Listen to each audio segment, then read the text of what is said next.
Jerome Curly Howard, the beloved wild-eyed comic genius of the Three Stooges, remains one of the most cherished figures in American entertainment history.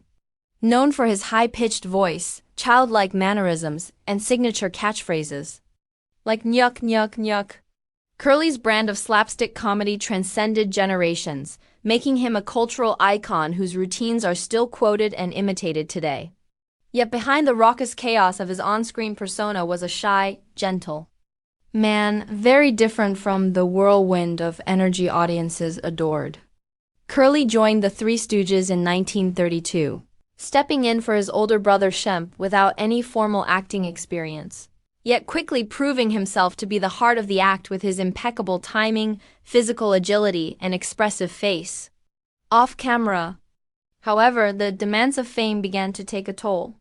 Curly coped with the pressures of constant filming, public appearances, and the responsibility of keeping the group's momentum alive by indulging in heavy drinking, late-night parties, and poor eating habits, all of which silently chipped away at his health. By the mid-1940s, audiences began to notice something was off. His once boundless energy seemed to wane. His movements slowed, and his performances lacked their usual spark. While many chalked it up to simple fatigue after years of grueling work, the reality was far more serious. Curly had been suffering from long-standing health problems, exacerbated by high blood pressure, stress, and neglect of his own well-being. These issues were largely untreated in an era before modern medical advances, and his physical condition deteriorated rapidly. The breaking point came in 1946, during the filming of Half-Wit's Holiday, when Curly suffered a massive stroke on set. At just 42 years old, effectively ending his career in an instant.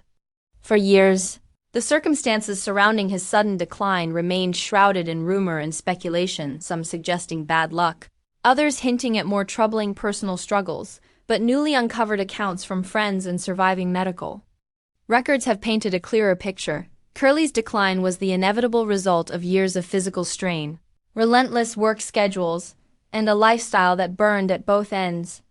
Following the stroke, Curly spent his final years in fragile health, cared for by his family and occasionally visited by his fellow Stooges, who remained deeply devoted to him. Despite moments of hope, he never regained the vitality that had made him a comedic force of nature, and on January 18, 1952, at just 48 years old, Curly Howard passed away. His loss was deeply felt, not only by his colleagues but by fans around the globe who had been uplifted by his unique gift for laughter. The truth behind the mystery of Curly's decline is not one of scandal but of tragedy, a man who gave everything to his craft and brought joy to millions, yet neglected his own health until it was too late. His story stands as a bittersweet reminder that even the brightest stars can fade far too soon, but the joy and laughter they leave behind can echo for generations.